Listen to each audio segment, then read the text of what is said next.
welcome students, teachers, American citizens, and patriots all to Constitution and American Life with the 4Bs. We look forward to tonight's discussion. We welcome you to that discussion. And we welcome you and we encourage you to follow the Major League Baseball playoffs and to take a moment of silence for the Chicago Cubs as they've been, in British soccer terms, relegated to the minor leagues, and they have to work their way back into the major leagues. Sorry, I had to take a shot at Professor Kavanaugh there for a moment because he's a big Cubs fan. So tonight we're going to be looking at benign neglect, revolution in American constitutionalism. And I want to start out by, recognizing, I think, what we all would agree to, that in the minds of most American students who've gone through American history and American government and civics, the American founding story kind of tends to begin in 1776. That is, when we look at the revolutionary period / that part of the founding era.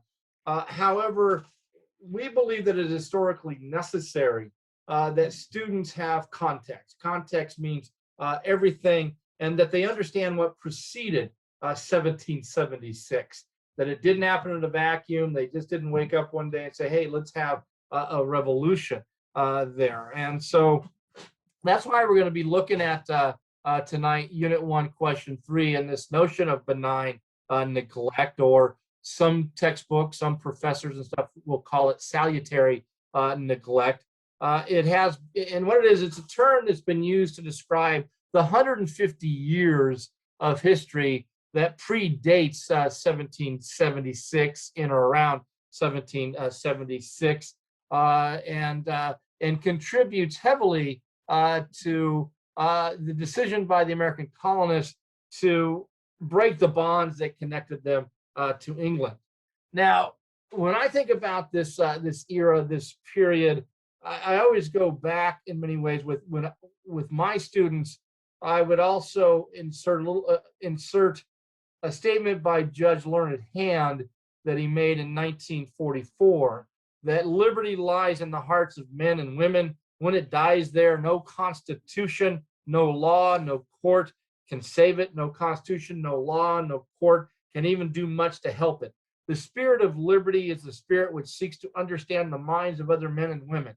The spirit of liberty is a spirit which weighs their interests alongside its own without bias. And the reason I fit the two together, to me, highlights the question of, did the revolution begin long before, the tumultuous 1760s, 1770s? Was that liberty, all right, already within the American people? And therefore it was ignited in some ways by certain events. So in today's segment, we want to discuss this notion of benign neglect, or neglect in general, and its relationship to the movement for independence, as well as the ideas that generated the Constitution of 1787. And so I want to start with my prestigious comrades, colleagues, friends, with kind of a general question. And let's see, we'll start with Professor Kavanaugh today, because I know Professor Williams gets nervous if he has to take the first question. So what is meant, kind of, how do you define, or how do you describe this period of neglect, Professor Kavanaugh? Well, we'll leave it there. I'll follow up in a second. But can you give a general description and understanding of what is meant by benign or salutary? Well, yeah, benign means, the rough definition is good, right? If something is benign, it's good. So how can neglect be good? So what the students have to think about this, or the salutary neglect, sometimes called as well. But, that 150-year time period when British colonists show up here and start to develop their own systems for doing things, whether it be their own economic system, own social systems, and certainly their own political systems.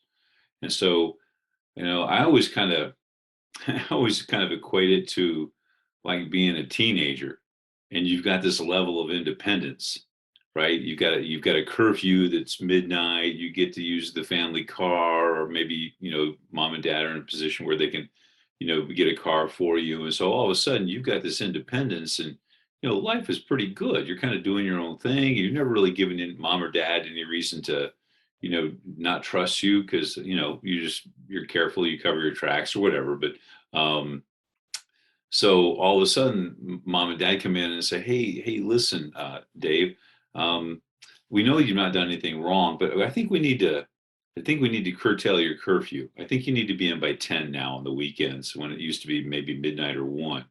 And you're not going to be able to take the car whenever you want to, and you've not done anything to cause them to not trust you." And of course, your response is going to say, "Well, that's not fair. Why did I have these liberties or these freedoms? And now all of a sudden you're saying that I can't do these things that I've been doing for a while." And so you're going to push back.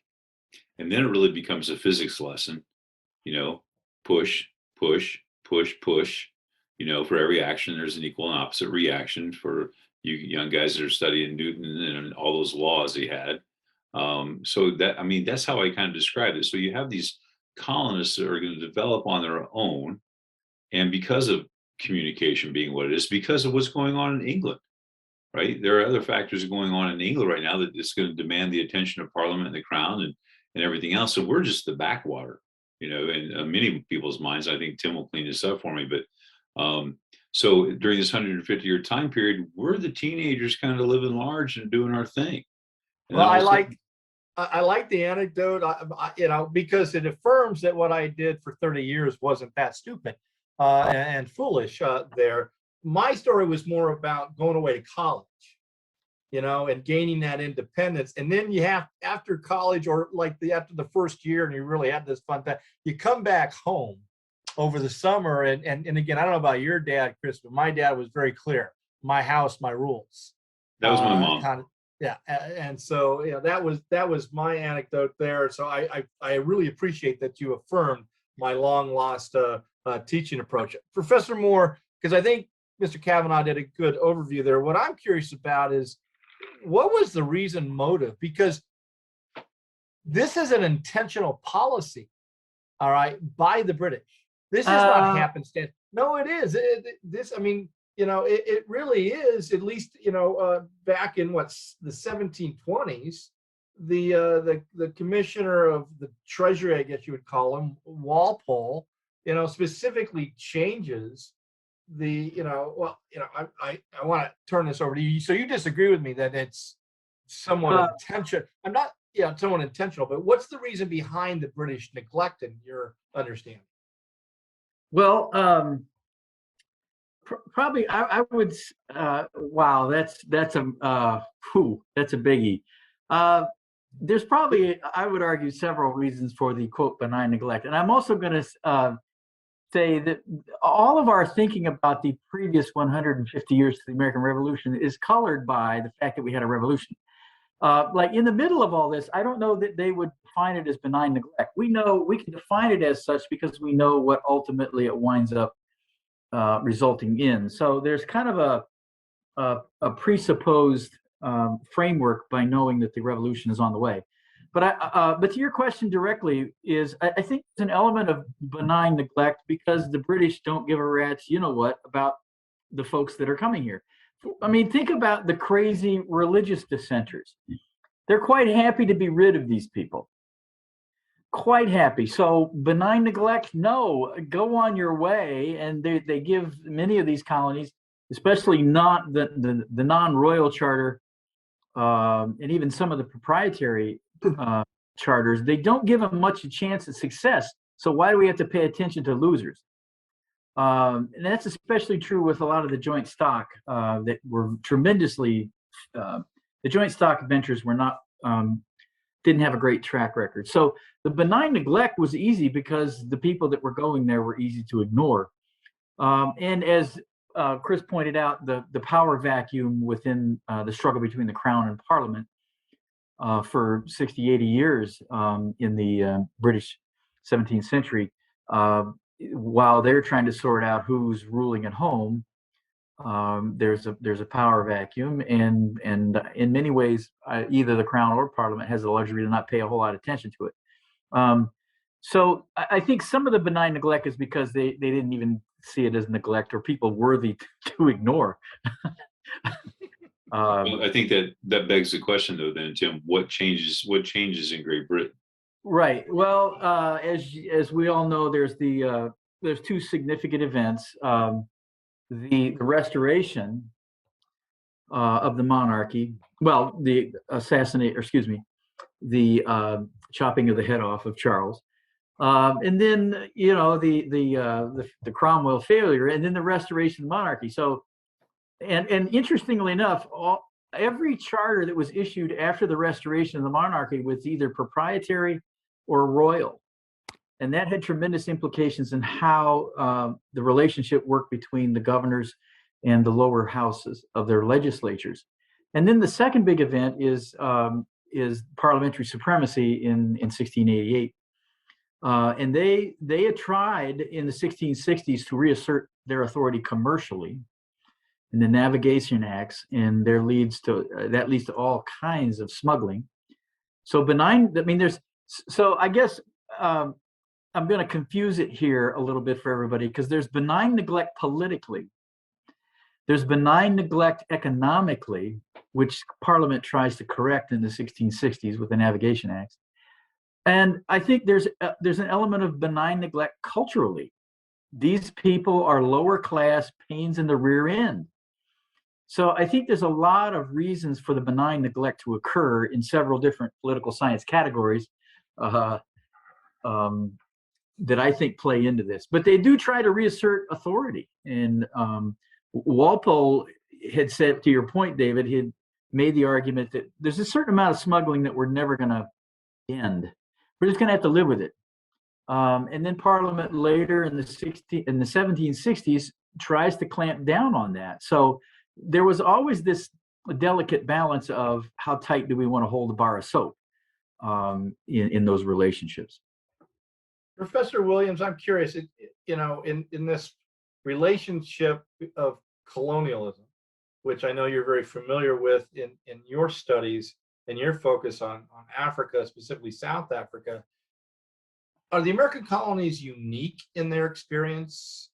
And does that explain why our political ideas and our political culture develops differently than other colonial areas, to the best of your understanding?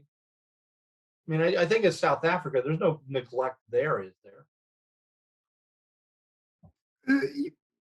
Not in the same way, but it's fascinating, listening to Chris and Tim to think about this 150-year period and how it aligns with the experience of South Africa in some ways. I mean, South Africa was quote unquote, not discovered. The Dutch showed up there in 1652, right?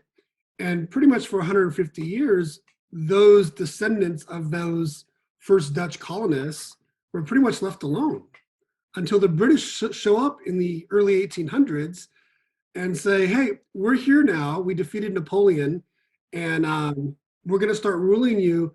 And by the way, we have these ideas we're calling the Enlightenment, and you need to start changing some of the ways you're doing things.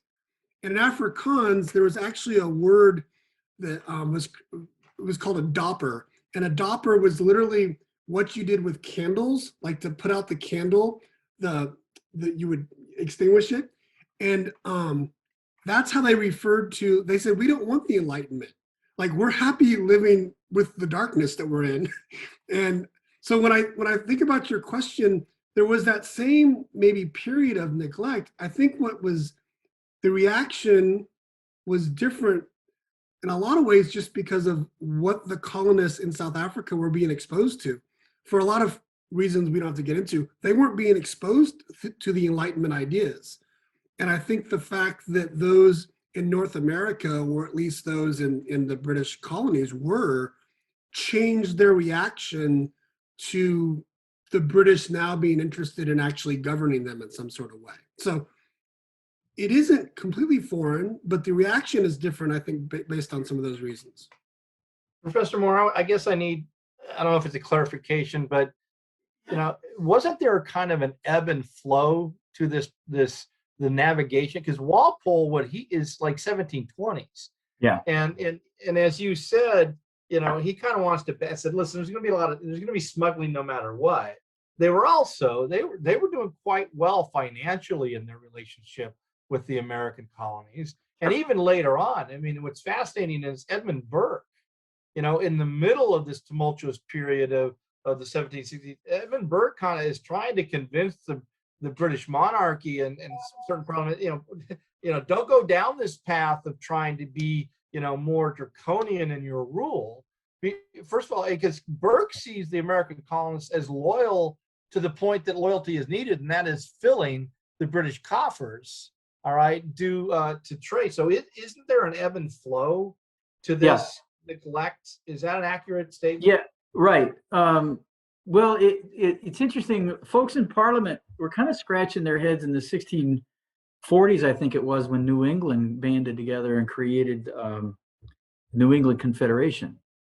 And it was largely a defensive an alliance. And so, like, wait a minute, why are they doing that? And the New England's basically, look, you're not sending anybody here to protect us against Native Americans, so we're gonna take care of matters into our own hands. So there's a lot of experimentation there with problem solving locally. And a Parliament occasionally is kind of a head scratching moment for them. After there was a failed attempt to really tighten up on the colonies, again in the New England area, and they created something called the Dominion of New England. Now, for folks that are British, the word Dominion is a big deal. The British had tried to rule Ireland with no success. And so they just defined them as a defeated people and called it the Dominion. And so when a Brit hears the word describing them as that they now exist in a Dominion, it infers they're second class. It infers they're a defeated people.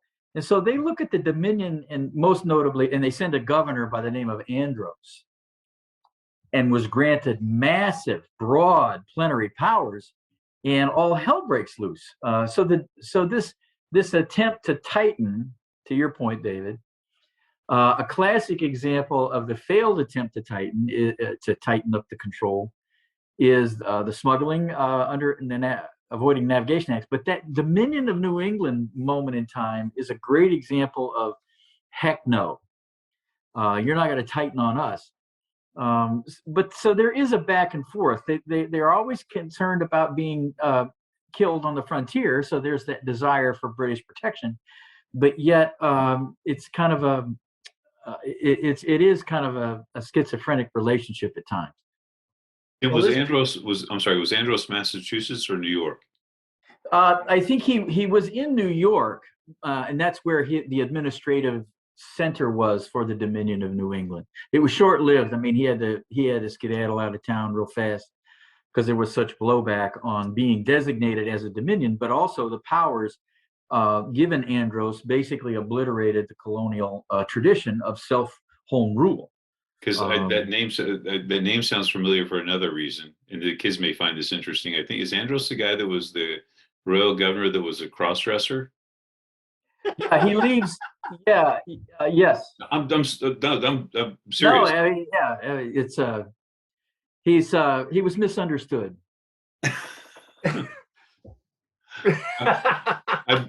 Okay. People watching this may find that in a little tidbit. That's a value added to their broadcast. Teachers, if any of your kids bring that up in the hearings, I want to hear about it and get your assessment of that. I don't want to hear about it, please. Thank you. Yeah.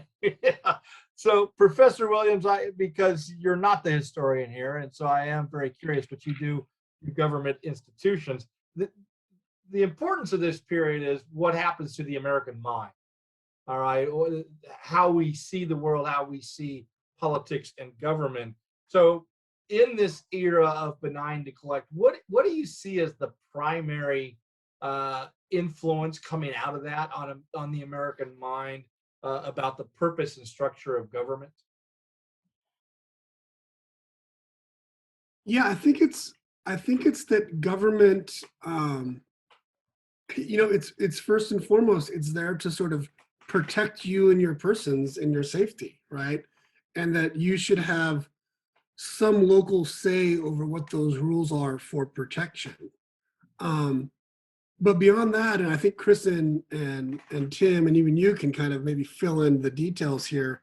Um, I think that it was very much this idea of like the night watchman state. So to me, it's kind of like a bit of a contradiction, because there was this need for people to have a say, but they didn't want government to be too omnipresent, right? Their experience was, give us enough structure so we can prosper, but then leave us kind of the heck alone, which in today's political discourse maybe sounds like a libertarian kind of attitude, right? But I do think out of the experiences they were having and the issues they were dealing with in their society and economics and politically, that was kind of what they thought was the bare minimum of the government. And I think that that's one of the lessons that they had with them as the British came in and started wanting to control more. It was like, wait a minute, we've been doing this just fine for decades or 100 years. We don't need this. And you weren't here to protect us anyways, as Chris and Tim has made reference to. So we got that covered as well. It's Professor interesting Kavanaugh. that Oh, go it's ahead, Tim. interesting from the very beginning, though. I'm thinking back to, there's a lot of documents that are like they're coming to the New World, and they make these agreements amongst themselves, like right off the boat. And you look at the first paragraphs of many of them, and it's interesting because you have this mixed, almost a mixed identity in them. They talk about being British, our dread sovereign. So there's this acknowledgement that they're English, but yet within the same paragraph, they make statements like, "We're going to do stuff here locally. Our dread sovereign has not provided any system for us, so we're gonna create an experiment." So even in those first agreements, you get this mixed identity, and this idea of benign neglect. I guess my point is, when you think about divine neglect, right off the boat, there's an identity problem. We'll post maybe some of these documents in our resource section for this video. But I'd urge students to really look at that. Are they British or are they not? You get this mixed signals. And then by the time you get close to the revolution in the 1760s, they're screaming, "We're British, we're British, we're British. We didn't give up anything when we migrated. We still we have everything we had as though we lived under the in England." So there's this really mixed relationship. And then Jefferson's interesting first paragraph of the Declaration, there's a mixed identity when one people declare their independence from another. I mean, that's a cultural, I think that's a cultural statement. That's not a political statement, at least in my mind. So there's this mixed confusion, dilemma, irony, tension, maybe, about identity, and that allows freedom to experiment. Professor Kavanaugh, what do you see as a primary influence on the American mind during this period of neglect? I think, honestly, I think it's local control. It's the whole era of, I think Tim's point is well made about the documents, because they are establishing an identity independent of Great Britain. We're going to be British when we need something. Like, hey, could you send some more troops because we have some native uprising on the frontier? But other than that, we're gonna. And Mike described it very much. I think of it as a Western today. I think of it as a Western libertarian idea. I think of some people in Western North Dakota or Montana, and some people up in my neck of the woods. Wait, there's a difference between Western and Eastern North Dakota? Oh my goodness, yes. Oh yeah. People with all right, geographically ignorant. And we have a big lake next to where we live, Dave. Yeah. Well, some people would argue that the Dakotas, instead of being split between North and South, should have been split between East and West, because there's a political split more so. So yeah, I think of that early colonial time as like what I would think of today's Western true libertarianism, right? Not the pseudo stuff that may happen. But I think it's the whole idea of local control, because now these are, because Tim alluded to who's coming here, right? Originally, who's coming here? These are people that are, they packed up everything they have in some type of suitcase, and they've come over here to start anew. And now they've risen in society to a degree, where in England or wherever they might have come from, they really didn't have that kind of juice. And now they got some property. Now they got some juice. Now they got some skin in the game. And we're like to hold on to this idea of local control. So that, to me, I think is kind of baked into our DNA as establishing an American now. Yeah. So, Well, no, go ahead, Mike. No, you go ahead. You go first. I'll go after you. Well, I find that the kind of the way you and Tim kind of sync is Tim talks about identity and you talk about local control. And to me, that becomes the primary theme and challenge of the American experience, is because we are born of an identity of localism. And then in the 1780s, you have a handful of nationalists who want to create a nation and a national identity. And now we have been fighting about this for 240 years or so, of are we to be American or are we Virginian, Massachusetts, whatever kind of stuff. And I think that's really important, is that, as you said, in our DNA. Well, and I think we can say this, if we take it outside in our more recent escapades, in Afghanistan, what does it mean to be an Afghani? Nothing. Right. And so the same question is, when we're talking about the ratification of the Constitution, where, obviously the strong anti-federalist pushback, what does it mean to be an American, a collective as a nation? So we even struggle with that today when we're trying to build democracies around the world. What's it mean to be an Afghani? And I'm not sure that people can answer that, just like we couldn't answer that in 1787. What's it mean to be an American? We still can't answer it. Professor Williams? Yeah, I just thinking about the comments about the identity versus the local control, and I think the students should remember that there's a difference between the coercive control of the state, like the crown, the king, the queen being able to arrest you, right, and put you in prison, and just that day-to-day functioning of the state that all of us today in our society are kind of used to. And I would say that even the Brits coming over to North America, there was a lot of localism in Britain. I mean, it was based on shire rule. It was based on local rule. And so I think that was just part of like that era in Western history. There was a lot of local rule. And then I think it's important for the students to remember that this period of the 1630s through the 1680s in Britain, I mean, there's a civil war, there's what the Brits sometimes call the Glorious Revolution in the 1680s. And if you're someone who identifies as British, but you're looking for a political model, right, or you're looking back at the island and you're thinking, wow, there's a lot of chaos over there over the politics. So I can align with the fact that I'm British, but we want to have local control because it was just an all-out, it's what inspired Hobbes to write the Leviathan, right? It was what was going on. So the idea of seeing yourself as British but wanting local control, I don't think that's a stretch given the time period they were in. Well, but I want to reiterate my point, though. Mike, I'm not disagreeing with you. And it's a great observation about Hobbes for the students that are listening. But I also went to the idea is like, and I'm not to beat the dead horse to death, but who was coming here? Because the people that were coming here did not have any juice. They did not have, any say. And now they finally have a say.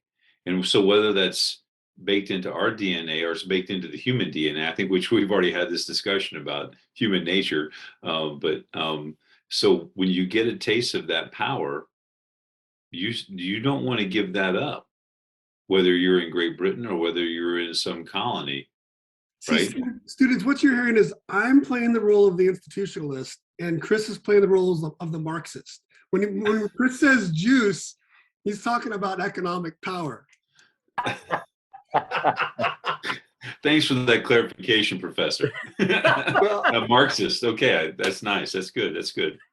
So I guess I want to, some feedback here, I approached this whole period and I elevated, and rightfully or wrongfully, I elevated the Glorious Revolution in that period as probably the seminal event for the American colonists as far as shaping the American mind, because it obviously doesn't stay isolated in England. It crosses the Atlantic into the colonies.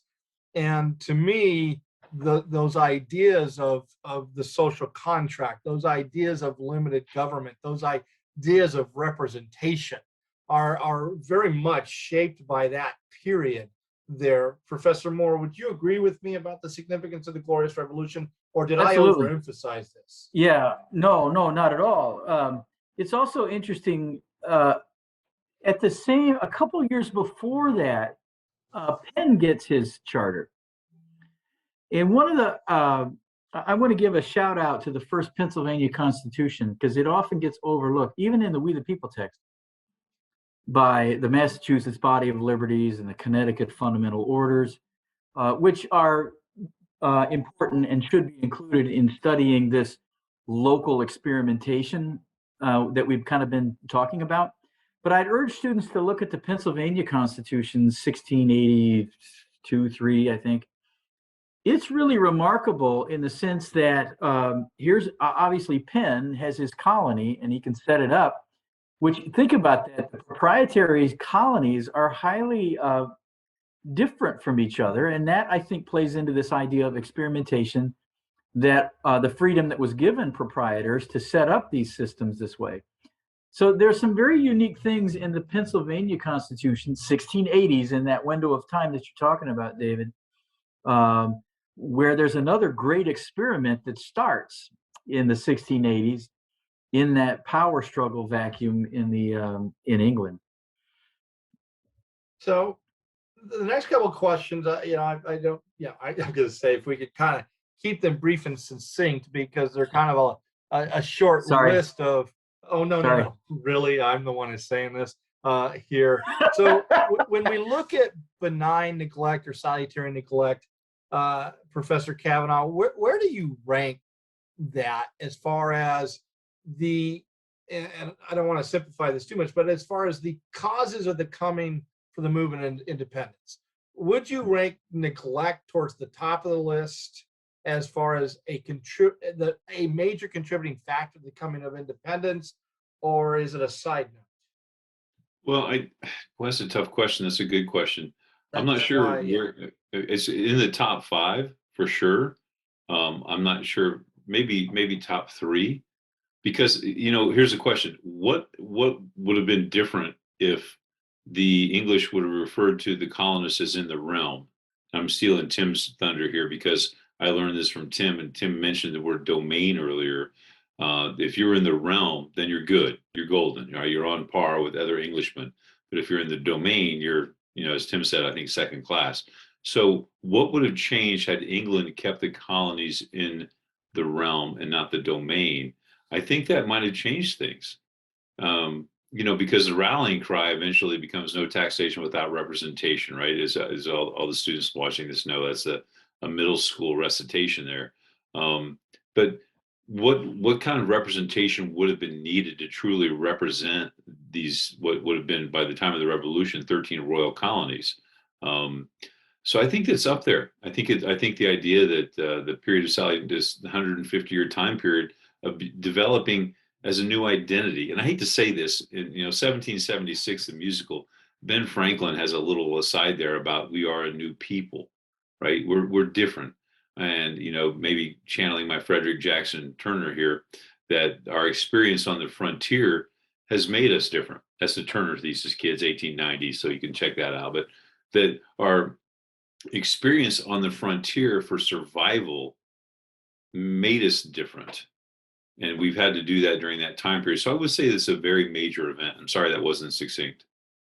Well, for the discussions at the Lincoln Tap or the local coffee shop here, I guess the way I probably should have framed it is, let's assume for a moment there is no neglect, that the British colonies are much more like the Spanish colonies that there is no period of this neglect. Would there have been and that gets back to, the quotation that I read, at the beginning by a learned hand, that, that liberty is formed in the 17th century, especially post-glorious revolution, early 18th century. That notion of liberty is formed, but if you didn't have the neglect, and you have the kind of the direct, heavy-handed control within the British Empire, would you have had, Professor Moore, a movement for independence? Don't know, but I do. Is that succinct enough? I do think. I mean, I would say benign neglect is the Uber. That's the narrative. Now, there are policies, there are individual acts occur within the framework of salutary neglect. So I think it's absolutely critical for experimentation, and it's absolutely critical because it creates a backlash when they don't want to neglect anymore. So I'd say it actually is the Uber issue. But it's not a policy, it's the policies of trying to tighten that create this, we were in a period of benign neglect. So that's kind of how I say it's number one. Experimentation, backlash. I don't want to get into the weeds, but today I found a passage from Gordon Wood that says that benign neglect was formalized, all right, by Richard Walpole.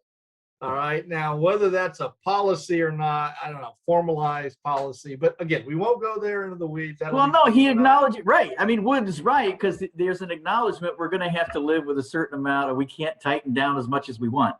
There's going to be neglect. That's okay. That, I guess, if that's what he's referring to, I think he's there's validity in that. Right. Well, we're back to human nature again, because when you're giving people a certain degree of liberty, and then you try to take that away. That's because it was so, back to the idea of this time period, when you have these people developing their own systems, whether it be the political systems, social systems, economic systems, independent of the mother country. And now the mother country comes back in and says, by the way, I know you're home from college, but so you've got to maintain a little tighter control. And that human nature is, when you have something and it's been stretched, rarely does it come back. So, Professor Williams, I want to take kind of another angle at this and have you respond to it. Do you see this movement for independence in the 1770s as more about identity? That the revolution within the American mind has already occurred.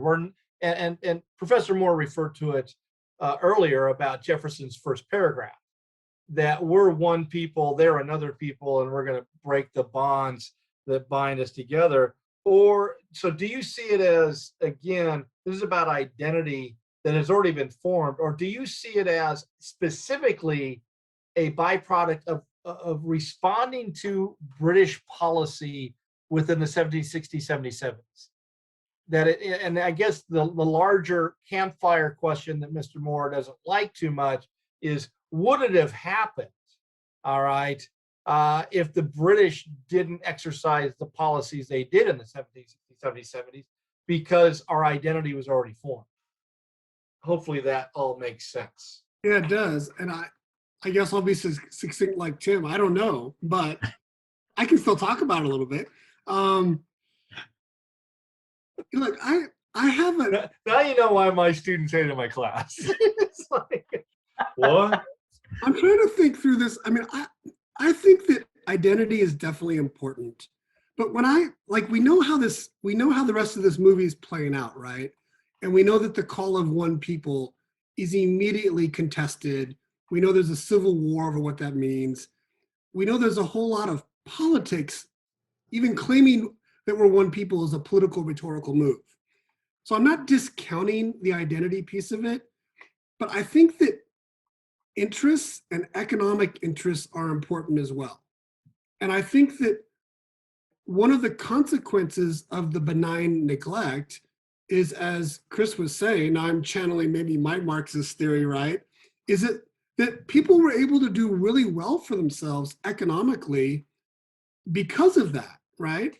And when the British step in and start wanting a piece of that, start wanting some of the the surplus, the value added based on all these efforts that folks have been doing, I think that that's an important factor as well. And not to say that identity is not important, but I think that it helps to make the political case for independence to talk about one people.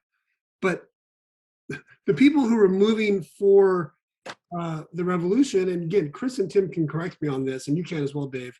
They all had strong economic reasons why they were much better off to just be doing things without the heavy-handed rules of Parliament coming to interfere. So I think that has something to do with it as well.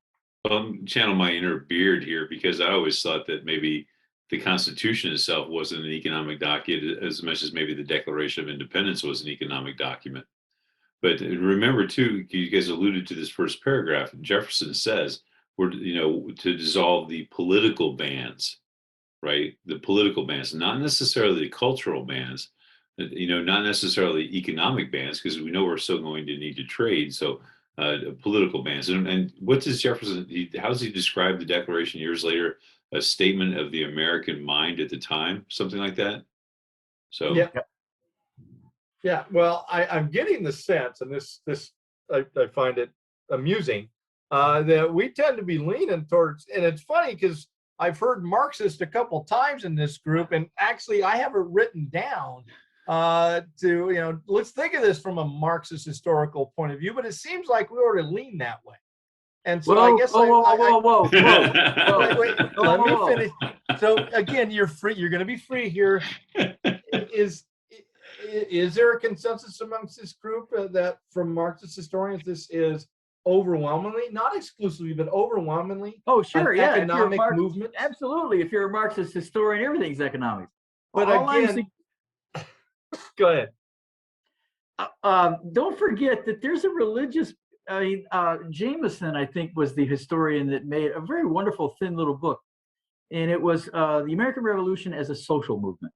Yes. And it's a wonderful explanation of all of the social factors. And in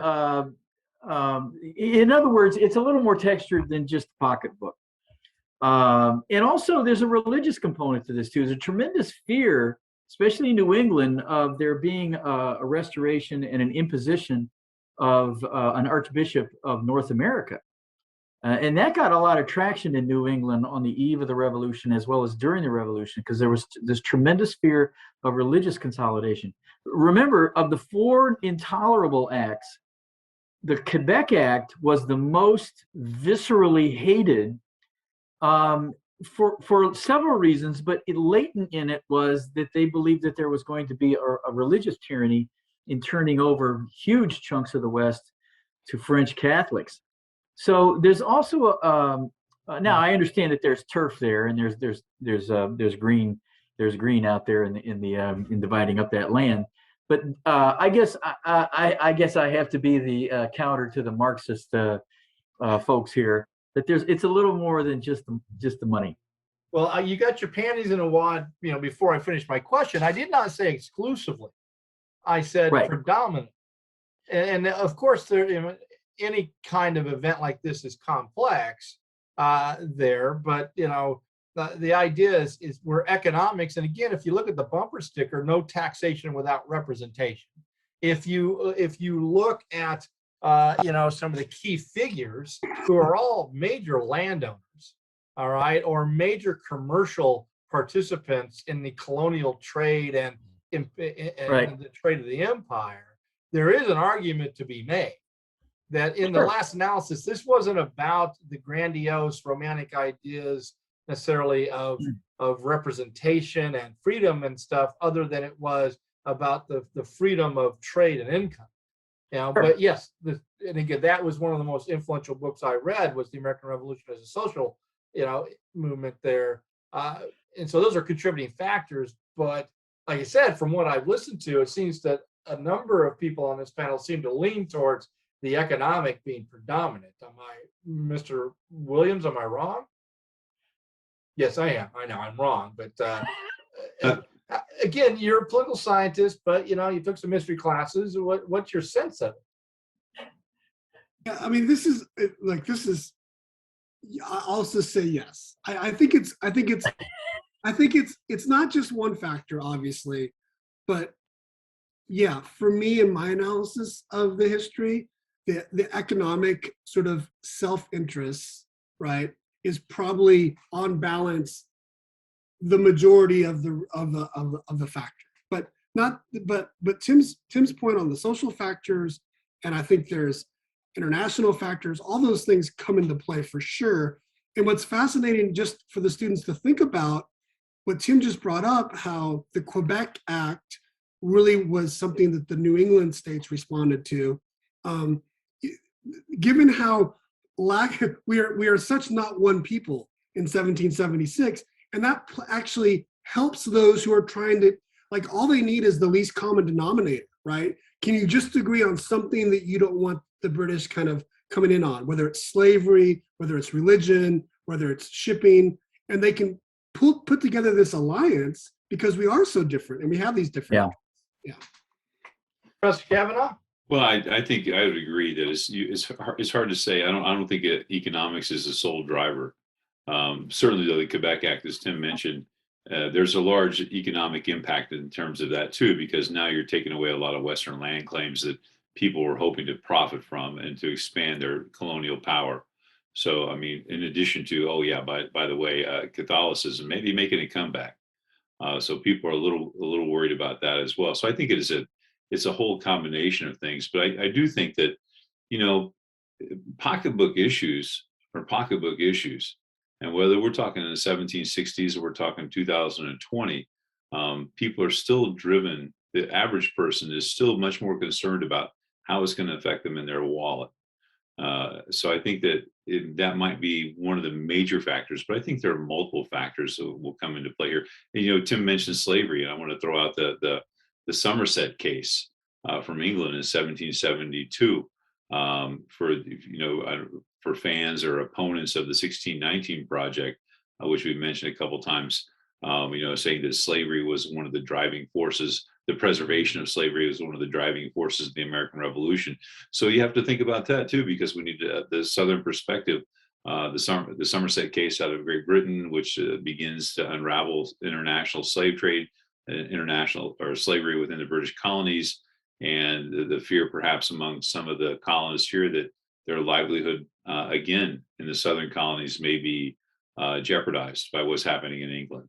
So I think there are other things, and one other shout out too. And I was checking this in the book, and I think Tim, you can help me out with this. Andrew Jackson Shaughnessy or O'Shaughnessy, is it Shaughnessy? The Men Who Lost America. Yeah, Shaughnessy. For the students, that would be a good pickup. Andrew Jackson Shaughnessy, The Men Who Lost America. It certainly is a kind of taking the folks in control in Great Britain to task on how they mismanaged very valuable colonies on this side of the Atlantic. So, but back to your original question, David, I'm sorry.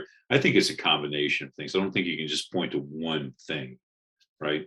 Well, yeah. I'd like to ask Mike a question. Compared. Go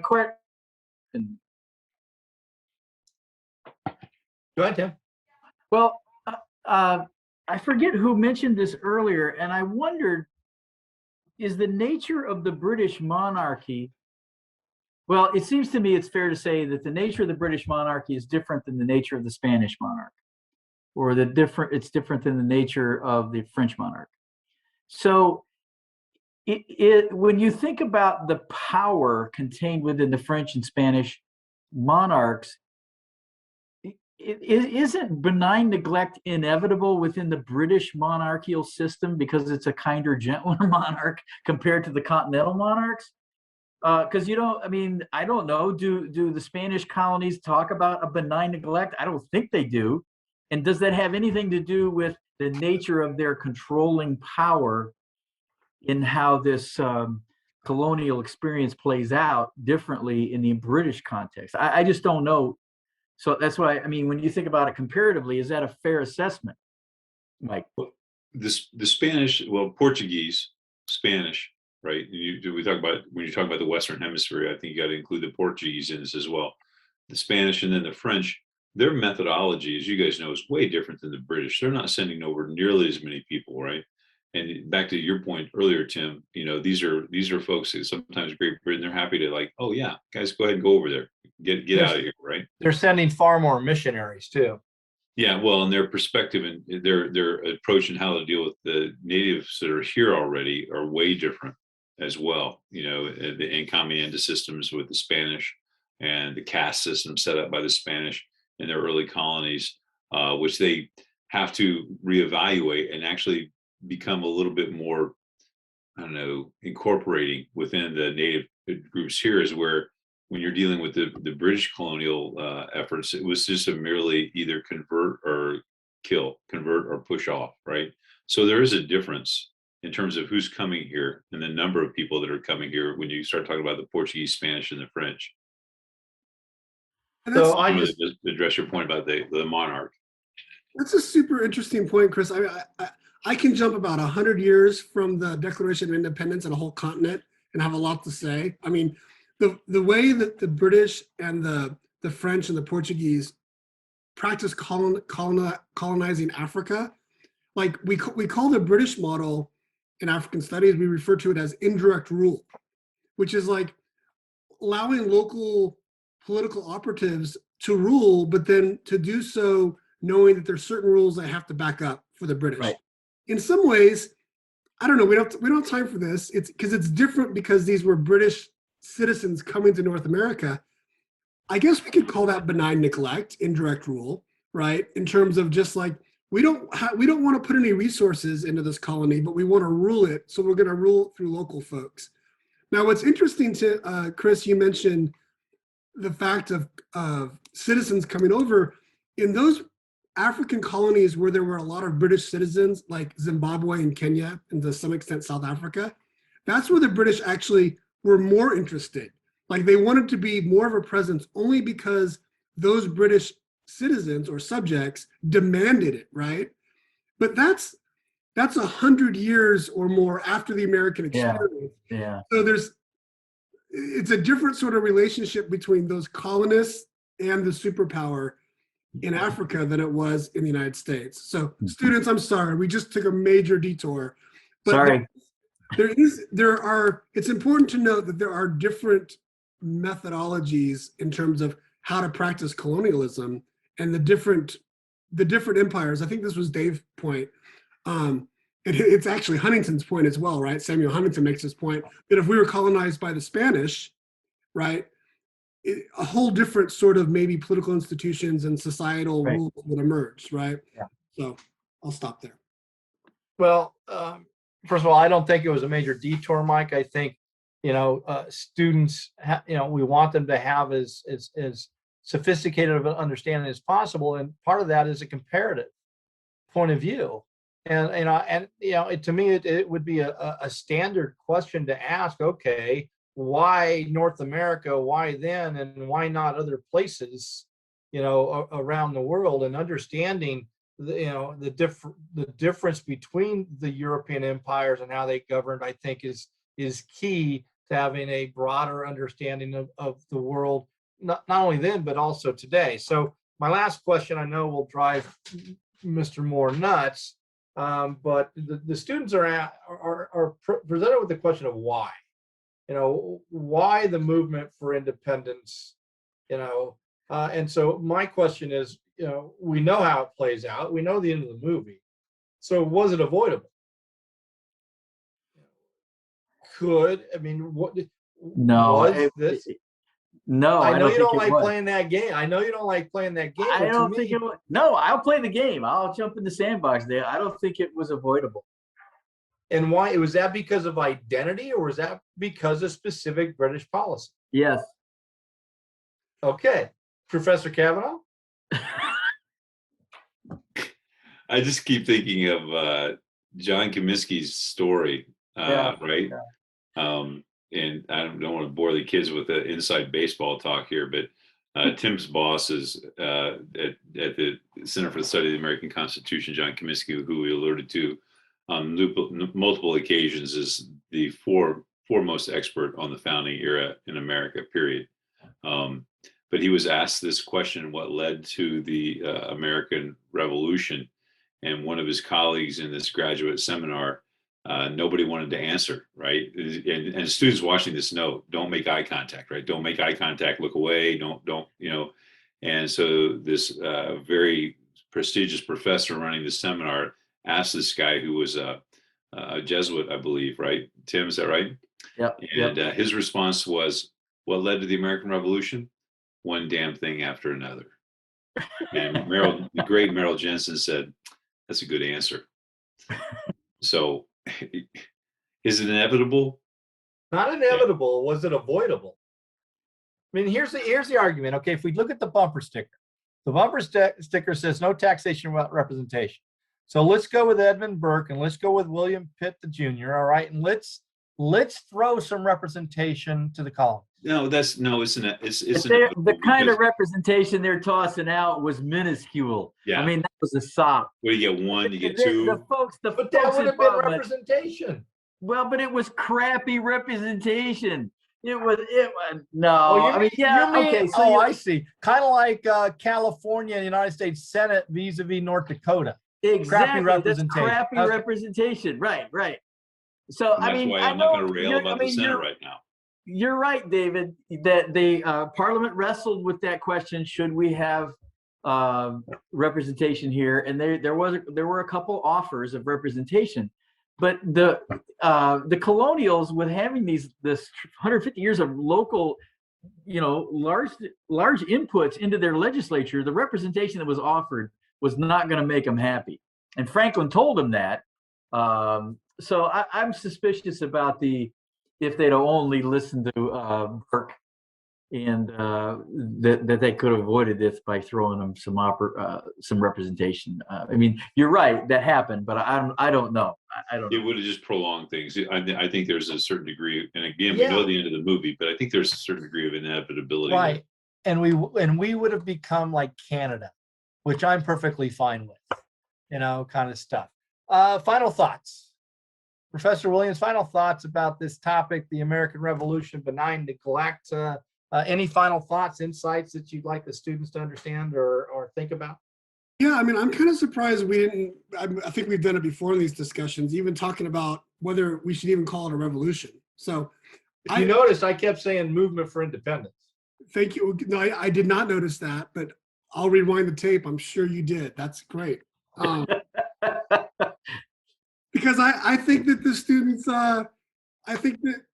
should really think about that. I mean, usually in political science, we think about revolutions as when there is a simultaneous occurrence of a state collapse and restructuring of society in some fundamental way.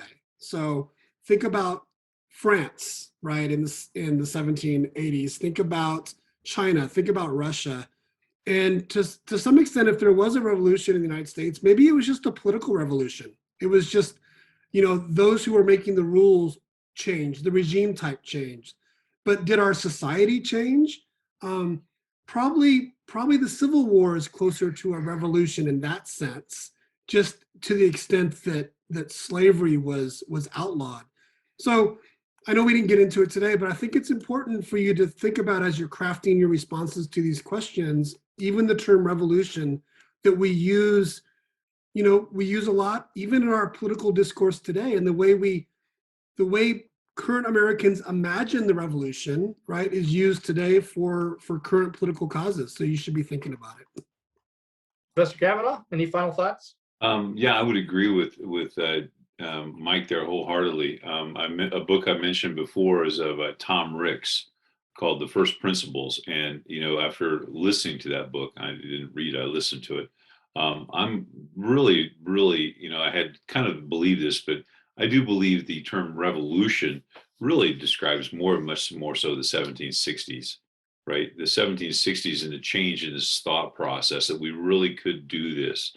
Going back to my boy James Otis and the writs of assistance cases in 1763. So I think that terms, that change of mind is really 1760s. 1770s, that's just when the spaghetti hits the fan, right? That's when the musket balls start to fly, and we're talking violence. But I think that change of that mindset really begins in the 1760s. And I would encourage the students to take a look at the Enlightenment, not just the British Enlightenment, but the Scottish Enlightenment as well. Big influence on the founding fathers that were pushing for this independence movement. So that would be my takeaway there. I'll reference another book that Chris and I are very familiar with, Crane Britain, and it's an analysis of revolutions, and he has like these 6 or 7 stages that it's a great political science treatise that he has these he creates a diagnostic. Revolutions have this stage, and he goes through all the stages. And I don't know, Chris, is there 6 or 7? I forget what they are. Well, I think some people even talking about 8 stages now. Yeah. But yeah, we use Crane Britain in my global class. Yes. Yeah. So it's an interesting book for, I think, for students to maybe look at, to see, to Mike's point, does the American Revolution fit the paradigm of what a typical revolution would state, the stages that it would go through? I'd make that recommendation. And I guess my concluding thought would be, I look at benign, 2 big principles: experimentation, a lot of it. I mean, there's all kinds of charters. They're just not one set of 13 originally, and that was it. There were constant changes in charters. And backlash. I think those 2 ideas are big within this period of benign neglect. Tim, could you let me say backlash towards British policies? Policies up to tighten. Okay. Backlash, blowback from policies to try to tighten. Okay. So I want to wrap up with, and maybe using the term Marxist school is probably not so appropriate in today's environment. Maybe we could call it the progressive school. I don't know. You academics could help me out. But I found it interesting because Professor Moore, numerous times really in this conversation, talked about class. We were not becoming of the English class. We were outside, or we were at the lower end of that class. And then, Mike and Chris, they talked about economic. And so I do think whether it's Beardsian or Marxist or progressive or whatever it is, that students do need to consider the role of economics. And I think maybe it was you, Chris, said that maybe everything is economic, it's pocketbook. Yet we tend to cloak so much of that in these feel-good terms of liberty and justice and my freedom, when it's all about, again, your reference to human nature, just crass self-interest on an economic scale there. So something to consider, students. We've enjoyed our conversation together, and I'm sure there'll be some long-term effects of this conversation for each other. We look forward. Next time, we're going to do a couple of sessions, hopefully, on federalism. We're going to be looking at Unit 2, Question 1, John Adams, and this notion, which I rarely find myself in agreement with John Adams, but how in the heck do you divide sovereignty and how that evolved into the modern American federal system. So we look forward to seeing you next bat time, next bat place. Until then, peace, love, yogurt, tacos. Bye, bye, bye, bye.